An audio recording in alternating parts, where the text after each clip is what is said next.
സ്നേഹമുള്ളവരെ, നിങ്ങൾക്ക് എല്ലാവർക്കും സുഖമാണെന്ന് വിശ്വസിക്കുന്നു. ദൈവം നിങ്ങളെല്ലാവരെയും സമൃദ്ധമായിട്ട് അനുഗ്രഹിക്കട്ടെ.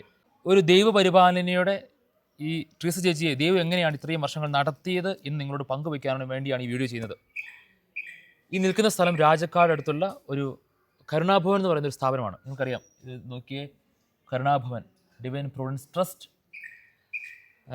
ഈ സ്ഥാപനം 1997 സ്ഥാപിക്കപ്പെട്ടതാണ്. അതിപ്പോൾ ഈ 2026 ഫെബ്രുവരി മാസത്തിലാണ് വീഡിയോ ചെയ്യുന്നത്.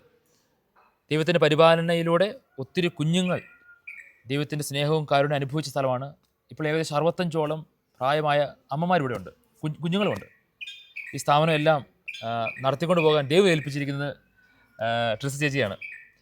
അപ്പോൾ ചേച്ചി നമസ്കാരം. ഈ ഞാൻ വീട്ടിൽ ആരൊക്കെ ഉണ്ടെന്ന് പറയാമോ? എൻ്റെ വീട്ടിൽ ഹസ്ബൻഡ്, ഞാൻ, 3 മക്കൾ. ചേച്ചി ഇങ്ങനൊരു സ്ഥാപനം തുടങ്ങാനുള്ള കാരണം എന്താണ്? എന്താണ് പ്രചോദനം? എങ്ങനെയാണ് തുടങ്ങാൻ പറ്റിയത്? അച്ഛാ, ശരിക്കും പറഞ്ഞു കഴിഞ്ഞാൽ ഇതുപോലൊരു ഭവനം തുടങ്ങാനായിട്ട് ദൈവത്തിൻ്റെ ഒരു പ്രേരണ കുഞ്ഞിലെ എന്ന് പറഞ്ഞാൽ എൻ്റെ അമ്മ ഒത്തിരി നന്മയിൽ എന്നെ വളർത്തിയതാണ്. അപ്പോൾ അമ്മയുടെ ഒരു സാഹചര്യത്തിലായിരുന്നു ഞാൻ അത് കണ്ടുകൊണ്ട് പ്രാർത്ഥനയും ഉപവാസം ചെറിയ രീതിയിൽ അമ്മയായിട്ട് അമ്മ ഒത്തിരി പ്രാർത്ഥിക്കുന്ന ആളായിരുന്നു. അങ്ങനെ ഒത്തിരി പ്രാർത്ഥിക്കുകയൊക്കെ ചെയ്യുമായിരുന്നു. അങ്ങനെ ചെറിയ പ്രായത്തിൽ തന്നെ ഈശോയായിട്ട് അടുക്കാൻ സാധിച്ചു. അപ്പോൾ പിന്നെ ഞാൻ നമ്മുടെ ചുറ്റുപാടിൽ ആരെങ്കിലും വേദനിക്കുന്നവരോ വിഷമിക്കുന്നവരൊക്കെ വരുമ്പോൾ ഞങ്ങളുടെ വീട്ടിൽ വരും. അപ്പോൾ പ്രാർത്ഥിക്കും. അമ്മ പ്രാർത്ഥിക്കുന്നത് കണ്ട് ഞാനും പ്രാർത്ഥിക്കും. അപ്പോൾ അങ്ങനെ പ്രാർത്ഥനയുടെ ഫലം അവർക്ക് കിട്ടാൻ തുടങ്ങി. അവരങ്ങനെ ഭവനത്തിലേക്ക് വരാൻ തുടങ്ങി.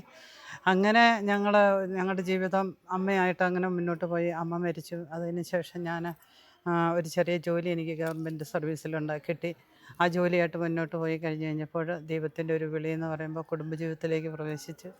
കുടുംബജീവിതത്തിൽ വന്നതിന് ശേഷം ഞങ്ങൾ യൂക്കയുടെ സുവിശേഷം 15-ാം അധ്യായത്തിൽ കാണാതെ പോയ ആടുകളെ പറ്റി ഈശോ പറയുന്നുണ്ട്. അപ്പം ഞങ്ങൾ ആട് കൃഷിക്കാർ, ഫാമായിരുന്നു, വലിയ ഫാമായിരുന്നു. ഫാമിനകത്ത് ഒത്തിരി ആടുകളുണ്ടായിരുന്നു. അങ്ങനെ ഒരു സുപ്രഭാതത്തിൽ ദൈവം വിളിക്കുന്നത്, ഞങ്ങളുടെ ആ വലിയ പദ്ധതിക്ക് പെട്ടെന്ന് ആടുകൾക്കൊരു രോഗം വന്നു, എല്ലാം ചത്തു വീണു.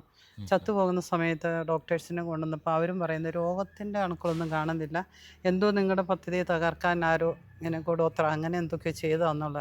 പക്ഷേ ഏതായാലും അച്ഛാ എല്ലാം നഷ്ടപ്പെട്ടു. 200 ആടുണ്ടായിരുന്നു. ജീവിച്ചിരുന്ന കുറേ ആടുകളെ പെട്ടെന്ന് തന്നെ മലപ്പുറത്ത് നിന്നൊരു വണ്ടി വന്ന് അങ്ങനെ കൊടുത്തു വിട്ടു. പക്ഷേ ആ സമയത്ത് ശരിക്കും ഞാൻ ദൈവത്തിൻ്റെ ഒരു സ്വരം കേൾക്കുകയാണ്. അപ്പോൾ എനിക്ക് ഉള്ളിൽ ഒത്തിരി വേദന ഉണ്ടായിരുന്നു. കാരണം നമ്മുടെ നഷ്ടപ്പെട്ട ഒരു വലിയ പദ്ധതി നഷ്ടപ്പെടുകയാണല്ലോ. ആ സ്വരം ഇതായിരുന്നു, ഇതാ എൻ്റെ അനേകം മക്കൾ നശിച്ചു പോകുന്നു, അവരെ വീണ്ടെടുക്കലാണ് നിൻ്റെ ജോലി. ആ സ്വരം കേട്ടിട്ട് അതിന് എനിക്ക് വലിയ പ്രാധാന്യം തോന്നിയില്ല, ദൈവസ്വരമാണെന്നൊന്നും എനിക്ക് തോന്നിയില്ല. പക്ഷെ ഞാൻ ഇവിടെ വന്ന് നഷ്ടപ്പെട്ട എൻ്റെ ജീവിതത്തിൻ്റെ തകർച്ച ഓർത്ത് ഒത്തിരി പ്രാർത്ഥിച്ചു. തകർച്ചയുടെ സമയത്ത് ജപമാല ചൊല്ലിക്കൊണ്ടിരുന്ന സമയത്ത് ഒത്തിരി വിഷൻ കണ്ടു. ആ വിഷനാണ് നീ നടക്കുന്ന കരുണാഭവന്. അത് കുഞ്ഞുങ്ങളെ കാണിച്ചു തന്നു. കുഞ്ഞുങ്ങളുമായി ബന്ധപ്പെട്ട് വണ്ടി, സ്ഥാപനം, ഇതെല്ലാം കാണിച്ചു തന്നു. പിന്നെ ഞങ്ങൾ ഡിവൈനിൽ പോയി. ഇത് ശരിയാണോ എന്നറിയാൻ വേണ്ടി ഡിവൈൻ ധ്യാന സെൻറ്ററിൽ ചെന്ന് അച്ഛനും പ്രദേശം ഇരുന്ന് പ്രാർത്ഥിച്ചു കഴിഞ്ഞപ്പോൾ നമ്മളിപ്പോൾ ഈ നിൽക്കുന്ന സ്ഥലം അവിടെ വെച്ച് അവർക്ക് ഈശോ കാണിച്ചു കൊടുത്താണ്. ഇതിങ്ങനെ മേച്ചുപുല്ല് നിറഞ്ഞു കിടന്ന ഒരു സ്ഥലമായിരുന്നു. അപ്പോൾ അവിടെ വെച്ച് കാണിച്ചു കൊടുത്തു. ഈശോ ഇത് സ്വർഗത്തിൽ രജിസ്റ്റർ ചെയ്തിരിക്കുന്നു, നിങ്ങൾ തുടങ്ങിക്കോളൂ എന്ന് പറഞ്ഞുകൊണ്ട് സ്ഥലം 25 സെൻറ്റ് കൃത്യമായിട്ട് കാണിച്ചു കൊടുത്തു. അങ്ങനെയാണ് ഞങ്ങളിത് തുടങ്ങുന്നത്. ഇത് 1997 തുടങ്ങി. ഇത്രയും നാൾ ദൈവം നടത്തി പരിപാലിച്ച് സംരക്ഷിച്ചു. തീർച്ചയായും ഇങ്ങനൊരു സ്ഥാപനത്തിൽ ഇത്രയും ആളുകൾക്ക് നമുക്ക് ഭക്ഷണം കൊടുക്കുക, അവരുടെ രോഗി പരിചരണം, മറ്റു കാര്യങ്ങളെല്ലാം ചെയ്യും. ഭയങ്കര ചിലവും കാര്യങ്ങളുണ്ട്. സാമ്പത്തികമായ ചിലവ് ഒരു വശത്തുണ്ട്. പിന്നെ മറ്റുള്ളവർ ചില വിമർശനങ്ങൾ പല രീതിയിലുണ്ടാവും. പല ബുദ്ധിമുട്ടുകളും നിങ്ങൾ കടന്നു പോയിട്ടുണ്ട്. ഇങ്ങനെ ഉള്ള ഈ വഴിയിൽ ഇങ്ങനെ ഇത്രയും നാൾ ഇത് പതറാതെ മുന്നോട്ട് പോകാൻ എങ്ങനെയാണ് സാധിച്ചത്? ഇത്രയും നന്മയും ചെയ്തിട്ട് വിമർശനങ്ങൾ ഉണ്ടാകുമ്പോഴും എങ്ങനെയാണ് ഈ സഹനങ്ങളുടെ മധ്യം മുന്നോട്ട് പോകാനുള്ള ശക്തി കിട്ടിയത്? അച്ഛാ, പ്രാർത്ഥന ഇപ്പം ഞങ്ങൾ ചെറിയ കുട്ടികളായിരുന്നു. അമ്മയെ ഉപേക്ഷിക്കപ്പെടുന്ന ചോര കുഞ്ഞുങ്ങളായിരുന്നു ഞങ്ങളുടെ ഭവനം. അവർക്ക് വേണ്ടിയിട്ടാണ് ഞങ്ങൾ തുടങ്ങിയത്. അപ്പോൾ കുഞ്ഞുങ്ങൾ ഒത്തിരി ഭവനത്തിലേക്ക് കടന്നു വന്നു. ഒത്തിരി പുറത്തുനിന്ന് പബ്ലിക്കിൻ്റെ സപ്പോർട്ടെല്ലാം വന്നു, സഹായങ്ങളുണ്ടായി. ആ സമയത്ത് ഒരു അമ്മയും കുഞ്ഞിനെയും രക്ഷിക്കാൻ വേണ്ടിയിട്ട് ഞാൻ ഒരു ഫാമിലി എന്നെ വിളിച്ചു ചോദിച്ചു. കുടുംബം ഇങ്ങനെ ഒരു അമ്മ അവരുടെ കുടുംബം മൊത്തത്തിൽ സൂയിസൈഡ് ചെയ്യുവാണ്. കാരണം ഇല്ലീഗലായിരുന്നു പെൺകുട്ടി. അപ്പം ഞാൻ അച്ഛാ, നമുക്ക് സ്ഥലമുണ്ടല്ലോ, ഞാൻ പറഞ്ഞു കൊണ്ടുപോരെ, ഇവിടെ വന്ന് നിർത്തിക്കോ എന്ന് പറഞ്ഞു. അങ്ങനെ ആ അമ്മയും കുഞ്ഞും വന്നു. ഡെലിവറി കഴിഞ്ഞു. അതിനുശേഷം ആ പെൺകുട്ടി മറ്റൊരു തെറ്റായ ബന്ധത്തിലൂടെ ഉള്ളതായിരുന്നു. എനിക്കങ്ങനെയൊന്നും അറിയത്തില്ല. പിന്നെ അതേ തുടർന്ന് പെട്ടെന്നൊരു അന്വേഷണം വന്നു. അന്വേഷണത്തിൻ്റെ സാഹചര്യത്തിൽ ഈ കുഞ്ഞ് ഇതിനകത്ത് കണക്കിൽപ്പെടാത്തതെന്ന് പറഞ്ഞുകൊണ്ട് ഒത്തിരി എനിക്കെതിരെ കേസുകളും പ്രശ്നങ്ങളും വന്നു. പക്ഷേ അവിടെയെല്ലാം ശരിക്കും പറഞ്ഞാൽ ദൈവത്തിൻ്റെ വലിയ ഇടപെടൽ, കൂടെ നടന്ന ദൈവം, അല്ലെങ്കിൽ കൈ പിടിച്ച് എന്നെ കൊണ്ട് നടന്ന ഒരു അനുഭവം എനിക്ക് എപ്പോഴും ഉണ്ടായി. കാരണം ക്രൈംബ്രാഞ്ച് 3 പ്രാവശ്യം ഇവിടെ കയറി ഇറങ്ങി. പക്ഷേ അവർ വന്നപ്പോഴും എന്നോട് പറഞ്ഞു, ചേച്ചി നിർത്തരുത്, എന്തോ ഇത് വലിയൊരു ദൈവിക ശക്തിയുണ്ട്. അവർക്കൊന്നും അറിയത്തില്ലല്ലോ, അവരുടെ നിയമപരമായുള്ള കാര്യങ്ങളല്ലേ. പക്ഷേ അവരെന്നോട് പറഞ്ഞു, മാങ്ങയുള്ള മാവിന് ഏറ് കിട്ടും, അതുകൊണ്ട് ഒരിക്കലും ഇത് നിർത്തരുത് കേട്ടോ ചേച്ചി, കാര്യങ്ങൾ മുന്നോട്ട് പോകണം. അങ്ങനെ വരുന്നവരിൽ നിന്നും അതുപോലെ തന്നെ എല്ലാവരിൽ നിന്നും 100% എനിക്ക് സപ്പോർട്ടുണ്ടായിരുന്നു. അതുകൊണ്ട് അത് ദൈവിക ഇടപെടലാണ് വെച്ചാൽ. പിന്നെ എന്ത് ബുദ്ധിമുട്ട് വന്നാലും പ്രാർത്ഥിക്കുമായിരുന്നു. ജപമാല കയ്യിലെടുക്കും, ഇരുന്ന് പ്രാർത്ഥിക്കും. അപ്പോൾ ശരിക്കും നമുക്കറിയാം ദൈവം ഇടപെടുന്ന അനുഭവങ്ങൾ.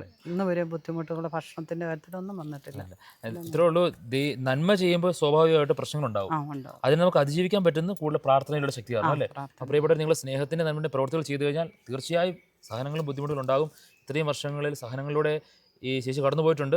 പക്ഷേ ദൈവത്തിലുള്ള ആശ്രയമാണ് മുന്നോട്ട് നയിച്ചത്. ചേച്ചി, ഇനി ചോദിക്കാനുള്ളത്, ഇത്രയും നാളത്തെ ജീവിതത്തിൽ ഏറ്റവും ഹൃദയസ്പർശിയായ കുറേ അനുഭവങ്ങളുണ്ടാകും. കാരണം നിങ്ങൾ ഈ മേഖലയിൽ നിൽക്കുന്നുണ്ട്. ഏറ്റവും ഹൃദയസ്പർശിയായിട്ട് തോന്നിയ ഒരു അനുഭവം പെട്ടെന്നൊന്ന് പറയാമോ? അച്ഛാ, 2.5 വയസ്സുള്ളപ്പോൾ ഒരു കുഞ്ഞിനെ പൂപ്പാറ ശാന്തമ്പാറ സ്റ്റേഷനിൽ നിന്ന് എനിക്ക് തരുന്നത്, കുഞ്ഞിനെ ഇങ്ങനെ പട്ടിയുടെ ചങ്ങലയിൽ പൂട്ടിയിട്ട് പിടിപ്പിച്ചിരിക്കുന്ന ഒരു കുട്ടി. 6 മാസമായിട്ട് പട്ടി തുടലിൽ തന്നെയായിരുന്നു. കാലും കൈയെല്ലാം നീര് വെച്ച് പട്ടി കടിച്ച് വളരെ വേദനിക്കുന്ന ഒരു രംഗമായിരുന്നു കേട്ടോ. കാരണം സീറ്റ് വെച്ച് അവർ ദേഹമാസകലം പൊള്ളലേൽപ്പിച്ച് അടിച്ച് വളരെ ദയനീയ അവസ്ഥയിലാണ്. പക്ഷേ എനിക്ക് ഏറ്റവും വേദന ഫീൽ ചെയ്തെന്ന് പറഞ്ഞാൽ ഈ കുഞ്ഞിൻ്റെ കരച്ചിൽ കേൾക്കുന്ന ഇത് മാത്രമേ ഉള്ളൂ, എനിക്ക് വിശക്കുന്നു, എനിക്ക് വിശക്കുന്നു. ശരിക്കും പറഞ്ഞാൽ വിശപ്പ് എന്താണെന്നുള്ളത് ഈ കുഞ്ഞിൻ്റെ കരച്ചിലിൽ നിന്നാണ്. ഈ കുഞ്ഞിനെ ഞാൻ സ്റ്റേഷനിൽ എസ്ഐയുടെ കയ്യിൽ നിന്ന് ഏറ്റുവാങ്ങാൻ തുടങ്ങിയപ്പോൾ ഞാൻ കാണുന്ന ഒരു സീനാണെന്ന് വെച്ചാൽ, കൊച്ചിങ്ങനെ കൈ ഓർത്ത് പിടിച്ചിരിക്കുകയാണ്. കൊച്ചിൻ്റെ കൈ നിറച്ച് പലഹാരപ്പൊതികളാണ്. പക്ഷേ എന്നാൽ പോലും സാർ എന്നോട് പറഞ്ഞു, ഞങ്ങൾ ഈ കൊച്ചു കരയുന്ന അനുസരിച്ച് ഭക്ഷണം കൊടുത്തുകൊണ്ടിരിക്കുകയാണ്, പക്ഷേ ഈ കൊച്ച് കരച്ചിൽ ഇത് മാത്രമാണ്. അപ്പോൾ എന്തുമാത്രം ആ കുഞ്ഞ് വേദന അനുഭവിച്ചു ഭക്ഷണത്തിന് വേണ്ടി. അതൊരു എന്നെ ഒത്തിരി ഹൃദയസ്പർശിയാണ്. ഞാൻ കുഞ്ഞിനെ ഇവിടെ കൊണ്ടുവന്ന് വന്നതിന് ശേഷം കൊച്ച് എനിക്ക് വിശക്കുവാണ്. അങ്ങനെ വീണ്ടും പപ്പ പറഞ്ഞു കൊച്ചിന് ഭക്ഷണം കൊടുക്കാൻ പറഞ്ഞു. കൊടുക്കുമ്പോൾ കൊച്ച് ഛർദ്ദിക്കും, വീണ്ടും കൊച്ചത് കഴിക്കുന്നു. അപ്പോൾ നമുക്ക് ഒരു എന്നെ ഒത്തിരി സ്പർശിച്ച. ഇന്ന് എനിക്ക് ആ കുഞ്ഞിനെക്കുറിച്ച് ഓർക്കുമ്പോൾ അവൻ മിടുക്കനായിട്ട് പഠിച്ചു. ഇപ്പം ഡിഗ്രി BSW 3rd ഇയർ പഠിക്കുന്നു. അതോടൊപ്പം പാട്ട്, പ്രാർത്ഥന എല്ലാ കാര്യത്തിലും ആക്റ്റീവാണ്. അതുപോലെ KCMൻ്റെ വലിയ പ്രവർത്തകനാണ്. ദൈവം അവനെ ഒത്തിരി അനുഗ്രഹിച്ചു. പക്ഷേ കുഞ്ഞിലെ അവൻ്റെ മുറിവുകൾക്കെല്ലാം ഈശോ സൗഖ്യം കൊടുത്തു. ഇന്ന് അവൻ മിടുക്കനായിട്ട് ഈ ഭവനത്തിൽ വളരുന്നു. ദൈവത്തിൻ്റെ വലിയൊരു പരിപാലന അല്ലേ? നിങ്ങളുടെ കരങ്ങളിലൂടെ ആ കുഞ്ഞിനെ ദൈവം നിങ്ങൾക്ക് നൽകി, നിങ്ങൾ സംരക്ഷിച്ച് പരിപാലിച്ച് കൊണ്ടു നടന്നു. വലിയൊരു പരിപാലന. അത് വലിയൊരു സന്തോഷമുള്ള ഒരു ഭയങ്കര അനുഭവമാണ്. ഇനി ഓരോ ദിവസവും ഇങ്ങനൊരു സ്ഥാപനം നടന്നു പോകണമെങ്കിൽ ദൈവത്തിന് പരിപാലനം ഓടാൻ പറ്റില്ല അല്ലേ? ദൈവം ഇവരെ സൃഷ്ടിച്ചു, ഇങ്ങനെ മക്കളെ സൃഷ്ടിച്ചിട്ടുണ്ടെങ്കിൽ അവരെ പരിപാലിക്കാനുള്ള വഴി ദൈവത്തിനറിയാം. ഇങ്ങനെ ദൈവത്തിൻ്റെ പരിപാലനം ഏറ്റവും കൂടുതൽ അനുഭവിച്ച ഏതെങ്കിലും ഒരു അനുഭവം ഉണ്ടെങ്കിൽ? പല അനുഭവങ്ങളുണ്ട്, എന്നാലും അതിൽ അച്ഛാ 1-2 പ്രാവശ്യം പിന്നെ ഇവരെ ഇവിടുത്തെ അമ്മമാരും കുട്ടികളും പറഞ്ഞ്, ഞങ്ങൾക്ക് പറയുന്ന ബുദ്ധിമുട്ടാണ്, എന്നാലും മുട്ടക്കറി പൊറോട്ടയും വേണം, ചിക്കൻ കറിയും വേണമെന്ന് പറഞ്ഞു. പൊറോട്ട ചിക്കൻ കറി? പൊറോട്ടയും ചിക്കൻ കറി. അപ്പം ഞാൻ അച്ഛാ അന്ന് ഒത്തിരി കുഞ്ഞുങ്ങളൊക്കെ നമുക്ക് ഇച്ചിരി ടൈറ്റാണ്, ബുദ്ധിമുട്ട് പറയുന്ന രീതിയിൽ. അപ്പം ഇവരെ ഞാൻ പറഞ്ഞു, നിങ്ങൾ എന്ത് വേണോ ഈശോയോട് പറയാൻ പറഞ്ഞു. ശരിക്കും ഞാൻ പറഞ്ഞ വാക്ക് കേട്ടുകൊണ്ട് അവർ ആത്മാർത്ഥമായിട്ട് ചെന്ന് ഈശോയോട് ചോദിക്കാൻ തുടങ്ങി. ഈശോയെ, ഇന്നേ ദിവസം ഞങ്ങൾക്ക് പൊറോട്ടയും ചിക്കൻ കറിയും വേണം, ഞങ്ങളത് ആഗ്രഹിക്കുന്നു. ശരിക്കും അന്ന് വൈകുന്നേരം ആയപ്പോഴത്തേക്കുണ്ടല്ലോ, അത് ഭയങ്കര ഹൃദയസ്പർശിയാണ്. കാരണം അവർക്ക്, എന്നെ സംബന്ധിച്ച് ഞാനിങ്ങനെ ഇവരോട് രക്ഷപ്പെടാനൊരു വഴി, പിന്നെ ഈശോയോട് പ്രാർത്ഥിക്കാം എന്നോർത്ത് മാത്രമേ പറഞ്ഞോളൂ. അവരെ സംബന്ധിച്ച് അവർക്ക് ഭയങ്കര ഹൃദയസ്പർശിയായി. ഞാൻ വൈകുന്നേരം ആയപ്പോഴത്തേക്ക് ഇവർ ചോദിച്ചതിലധികം സമൃദ്ധമായ ഒരു സദ്യ വന്നു. അപ്പോൾ അവർ പറയാം, അമ്മച്ചി ഇനി എല്ലാ ദിവസവും ഈശോയോട് പറഞ്ഞാൽ മതി. അവരിലൊരു ഭയങ്കര വിശ്വാസമായി. അതെനിക്ക് ജീവിതത്തിൽ വലിയൊരു, എനിക്ക് മാത്രമല്ല ഇന്നും ആ പ്രാർത്ഥന അതുപോലെ. ഇവർക്ക് എന്തെങ്കിലും കുറവുണ്ടെങ്കിൽ ഇവർ ദൈവസന്നിധിയിൽ ഇരുന്ന് പ്രാർത്ഥിക്കും. അതൊരു വലിയ അനുഭവമായിരുന്നു വെച്ചാൽ. സ്നേഹമുള്ളവരെ, ഒത്തിരി ജീവിതാനുഭവങ്ങളുള്ള സഹോദരിയാണ് നമ്മുടെ കൂടെ ഉള്ളത്. പക്ഷേ ഈ കുറച്ച് സമയം നമുക്കുള്ളൂ. നിങ്ങൾ ഈ സമൂഹത്തിന് വേണ്ടി പ്രാർത്ഥിക്കണം, കരുണാഭവന് വേണ്ടി പ്രാർത്ഥിക്കണം, ഈ നടത്തുന്ന ഈ കൂട്ടായ്മയിലുള്ള എല്ലാവർക്കും വേണ്ടി പ്രാർത്ഥിക്കണം, ഇവിടെയുള്ള ആളുകൾക്ക് വേണ്ടി പ്രാർത്ഥിക്കണം. ദൈവപരിപാലനയുടെ ഈ ഭവനം, ദൈവത്തിൻ്റെ പരിപാലന പ്രത്യേകമായിട്ട് അനുഭവിക്കാൻ ദൈവം ഇടവരുത്തട്ടെ എന്ന് നമുക്ക് പ്രാർത്ഥിക്കാം. ഇങ്ങനെ ചെയ്യുന്ന ശുശ്രൂഷ സഭയ്ക്കും സമൂഹത്തിനും ലോകത്തിനും മുഴുവൻ മാതൃകയാണ്. വലിയ ദൈവാനുഗ്രഹത്തിൻ്റെ ശുശ്രൂഷയാണ്. ഇനിയും ദൈവം വഴി നടത്തും, സംരക്ഷിക്കും. പ്രശ്നങ്ങളുണ്ടെങ്കിലും ബുദ്ധിമുട്ടുകൾ സഹനങ്ങളൊക്കെ ഉണ്ടെങ്കിലും അതിലൊക്കെ അതിജീവിച്ച് കർത്താവ് വഴി നടത്തിയല്ലോ. ഇനിയും കർത്താവ് വഴി നടത്തും. ദൈവം ഒത്തിരി അനുഗ്രഹിക്കട്ടെ. സ്നേഹമുള്ളവരെ, ഞങ്ങൾ പ്രാർത്ഥിക്കുക. നമുക്ക് ദൈവാനുഭവത്തിൻ്റെയും ദൈവത്തിൻ്റെ പരിപാലനയുടെയും പുതിയ അനുഭവമായിട്ട് ഞങ്ങൾ നിങ്ങളുടെ അടുത്ത് വരും. ദൈവം നിങ്ങളെല്ലാവരെയും സ്വർദ്ധമായിട്ടിരിക്കട്ടെ. തുളസി ചേച്ചിക്ക് പ്രത്യേകം നന്ദി. God bless you. Thank you.